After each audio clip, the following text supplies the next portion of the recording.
Good morning. आज की class में मृदा के भौतिक गुण के बारे में पहले जानकारी प्राप्त किए।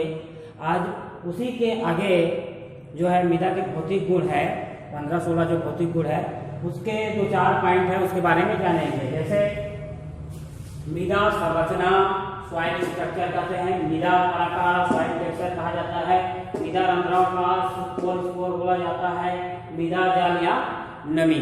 इनके बारे में आज हम डिटेल में जानेंगे कि होता क्या है। तो सबसे पहला है मृदा संरचना। तो मृदा संरचना होता क्या है और फिर उसके बाद उसके वर्गीकरण को जानेंगे। तो मृदा संरचना मृदा कणों के आपस में सजे रहने की क्रम को मृदा संरचना या मृदा विन्यास कहा जाता है या मृदा सजावट कहा जाता है। मृदा स्ट्रक्चर इंग्लिश में याद रखेंगे ना, मृदा स्ट्रक्चर और सॉइल टेक्सचर। तो इसमें मृदा संरचना मृदा विन्यास मृदा के कणों के आपस में सजे रहने की क्रम को मृदा संरचना मृदा स्ट्रक्चर मृदा विन्यास कहा जाता है। मृदा विन्यास को संरचना को 2 भागों में बांटा गया है। कौन कौन से? एक है पहला कणों के सजावट के अनुसार से, दूसरा है आपके व्यवहारिक वर्गीकरण के अनुसार से। 2 प्रकार से बांटा गया है, जिसमें पहला कणों के आधार पर इसको 4 भागों में और बांटा गया है। एक स्तंभाकार विन्यास, दूसरा तिरछा विन्यास, तीसरा सघन ठोस सतही विन्यास और चौथा दानेदार कणाकार या कणाकार विन्यास बोला गया है। इसमें स्तंभाकार में जो स्तंभ कण एक सीध में रहता है, एक क्रम में सजे रहता है। क्रिया में इनके जो कण रहता है प्रत्येक कण 6 कोण को छूते हुए 6 कोणों को छूता है। उसी प्रकार सघन एक दूसरे में चिपके हुए रहता है। दानेदार कणाकार ये बहुत कृषि के दृष्टिकोण से गेनवन सॉइल कहा जाता है। ये कृषि के दृष्टिकोण से क्योंकि इसमें 78% रंध्रावकाश रहता है। उसी प्रकार से व्यवहारिक वर्गीकरण दूसरा में सरी रिजमृदा ठोस गोली, इस प्रकार से इसको डिवाइड किया गया है। अब ये तो मृदा संरचना, लेकिन संरचना इसका परिभाषा को याद रखेंगे कि मृदा कणों के आपस में एक क्रम में सजे रहने को ही क्या कहा जाता है? मृदा संरचना कहा जाता है। जो बताते जाता हूँ इसको आप कॉपी में नोट करते जाएंगे और क्वेश्चन आंसर अपने कॉपी में लिखते जाएंगे। जो पढ़ा रहा हूँ किताब में देख करके पढ़ेंगे, समझेंगे, वीडियो को देख करके अच्छे तरीके से समझना है।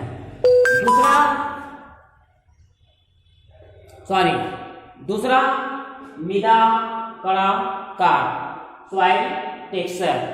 मृदा कणाकार सॉइल टेक्सचर क्या चीज होता है इसके बारे में जानेंगे। तो सॉइल टेक्सचर मतलब कणाकार को इस तरीके से परिभाषित कर सकते हैं। मृदा कणाकार मृदा कणों के आकार या कणों के व्यास को मृदा कणाकार कहा जाता है। इनको तोड़ेंगे, मृदा कणाकार, मृदा और आकार मतलब कणों के आकार। तो इसको परिभाषा आपको समझ में आ जाएगा। मृदा कणों के आकार या व्यास को मृदा कणाकार कहा जाता है। इनके मृदा कणाकार को भी 2 रूपों में वर्गीकृत किया गया है। एक अंतरराष्ट्रीय प्रणाली के अनुसार से और दूसरा अमेरिका के कृषि विभाग के द्वारा। ये 2 प्रकार से इसको वर्गीकृत किया गया है। तो अंतरराष्ट्रीय प्रणाली के हिसाब से बहुत इंपॉर्टेंट है, इसको जानेंगे। ये आपके इंपॉर्टेंट पीएटी में भी आता है, बोर्ड में भी आता है। तो इसको विशेष तौर पे इसको अंतरराष्ट्रीय प्रणाली के अनुसार से जो बांटा गया है इसमें 4 भागों में है। मोटा रेत 2.0 से 0.2 mm इसका कणों का व्यास रहता है।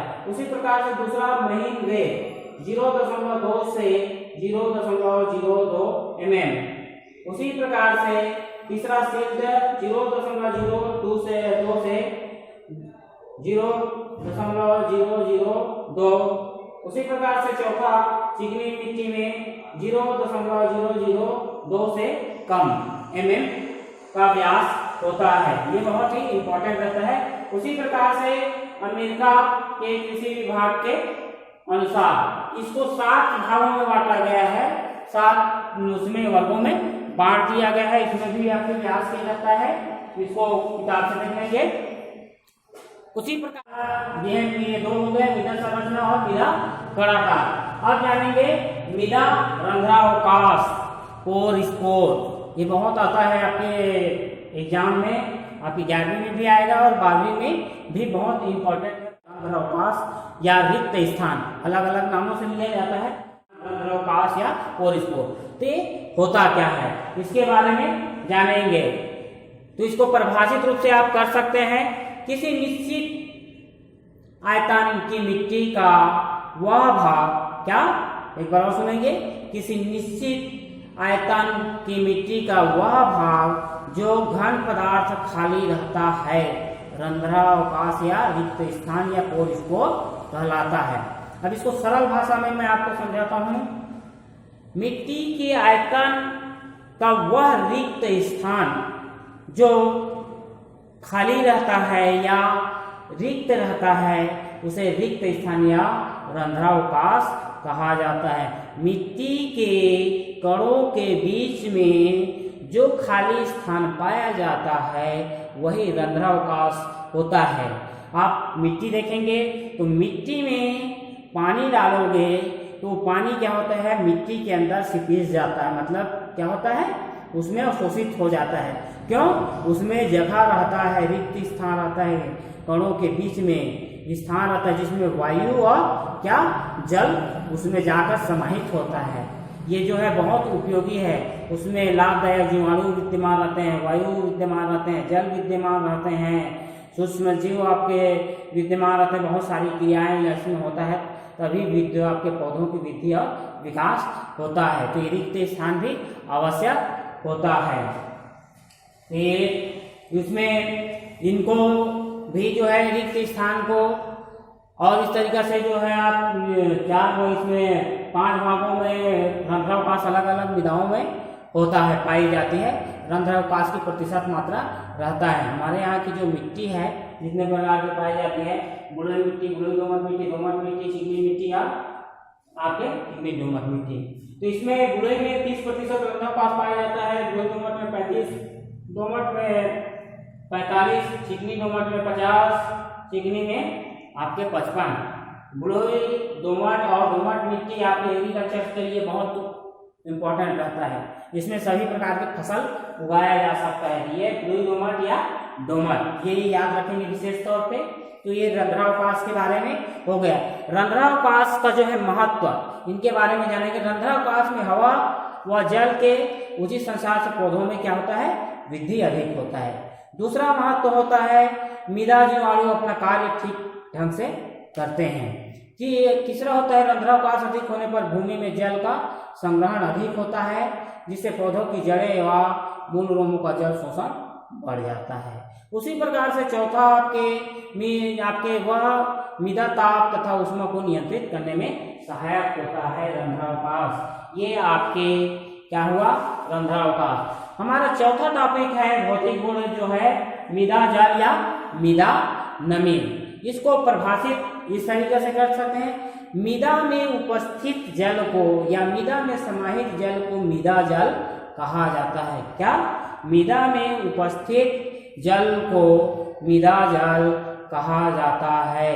बिन जल के कोई भी जीवित नहीं रह सकता। तो पौधों की वृद्धि, विकास या बीज के अंकुरण तक क्या है, मृदा के नमी या जो नमी नहीं पड़ेगा तब तक वो अंकुरित नहीं होगा और पौधे वृद्धि और विकास नहीं कर पाएगा। और पौधे की घोला जो है पोषक तत्व और भोज्य पदार्थ भी जो है जल के माध्यम से ही जाता है। तो मृदा में उपस्थित जल को मृदा जल या मृदा नमी कहा जाता है। इनको 3 प्रकार बांटा गया है, 3 रूपों में बांटा गया है। किसको? मृदा जल को 3 रूपों में। तो पहला है गुरुत्वीय या स्वतंत्र जल। क्या? गुरुत्वीय जल या स्वतंत्र जल कहा जाता है, जो है जल होता है। दूसरा केशिकी जल या केशिका जल बोला जाता है, जिसको कैपिलरी वाटर बोला जाता है। उसी प्रकार से तीसरा वाटर या जल जिसको हाइग्रोस्कोपिक वाटर बोला जाता है। ये जल 3 प्रकार से होता है। अब तीनों के बारे में जानेंगे कि ये गुरुत्वीय जल किसे कहा जाता है। तो गुरुत्वीय जल वर्षा या सिंचाई के बाद भूमि में, वर्षा या सिंचाई के बाद भूमि में जो जल क्या होता है, गुरुत्वाकर्षण के द्वारा धरातल नीचे चला जाता है, उस जल को गुरुत्वीय जल कहा जाता है या स्वतंत्र जल कहा जाता है। जो आपके दीर्घ रिक्त स्थानों में या केसकी स्थानों में ये जल जाके समाहित हो जाता है। ये एग्रीकल्चर से कोई उपयोगी नहीं है। जल सीधे बड़ी दीर्घ रिक्त स्थानों में जाके जो है चला जाता है। ये गुरुत्वाकर्षण के कारण ही जो है नीचे जवाब की जाता है। इसका उपयोग फसल उत्पादन में नहीं करते हैं। दूसरा है केसकी जल या केपलरी वाटर जिसको बोला जाता है। ये जो एग्रीकल्चर के लिए फसल या पौधे इन्हीं का प्रयोग करते हैं एग्रीकल्चर में। इसका ही महत्व है केसकी जल का। इसको याद रखेंगे, पीएटी में पूछा जाता है केसकी कौन सा जल जो है फसल उत्पादन में उपयोगी रहता है, तो केसकी जल। ठीक है, तो केसकी जल को कैसे समझेंगे। केसकी जल मृदा में जल देने के बाद जो जल गुरुत्वाकर्षण के विरुद्ध जो मृदा की सूक्ष्म केसकी रिक्त स्थानों के द्वारा जो रोक लिया जाता है, वह जल केसकी जल कहलाता है।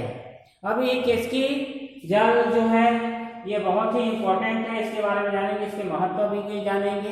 यही जल को कृषि के लिए दृष्टिकोण से अच्छा माना जाता है। ये रिक्त स्थानों में आप जो है समाहित रहता है और जो है एग्रीकल्चर के लिए उत्तम माना जाता है। उसी प्रकार से आर्द्रता ग्राही जल किसको कहा जाता है, इसके बारे में जानेंगे। आर्द्रता ग्राही जल को इस तरीके से परिभाषित कर सकते हैं। आर्द्रता ग्राही जल वह जल है जो मृदा में जल की कमी हो जाने के बाद भी, मृदा में अत्यधिक जल की कमी हो जाने के बाद भी मिट्टी के ऊपरी परत में कणों में कुछ जल की मात्रा उपस्थित होता है ऊपरी परत में, वह क्या कहलाता है, आर्द्रता ग्राही जल कहलाता है। ये मिट्टी में पानी की कमी हो जाता है, फिर भी से ऊपरी परत में क्या रहता है, मिट्टी की कणों के बीच में इसको रगड़ने पर जो है पानी के परत दिखाई देता है, वही जल आर्द्रता ग्राही। ये भी एग्रीकल्चर की दृष्टिकोण से हमारे लिए अनुपयोगी है, जो है कोई काम का नहीं है। ये जब टेम्परेचर अधिक होता है तो वाष्पसर्जन तब ये आपके पौधों को मिल पाता है। इस तरीका से आप आज 4 टॉपिक के बारे में जाने, क्या क्या, मृदा संरचना, मृदा प्रकार, मृदा रंध्रपात और मृदा जल के बारे में जो है पढ़ाई किए। आने वाले आगे क्लास में आप लोगों को मृदा के प्रकार इनके बताया जाएगा। छत्तीसगढ़ के मृदा, तो ये 2 प्रकार का होता है, छत्तीसगढ़ के प्रमुख मृदा और छत्तीसगढ़ के मिट्टी। इनके अलग अलग प्रकार होती हैं। इनके बारे में हम जो है अगले क्लास में पढ़ेंगे। धन्यवाद।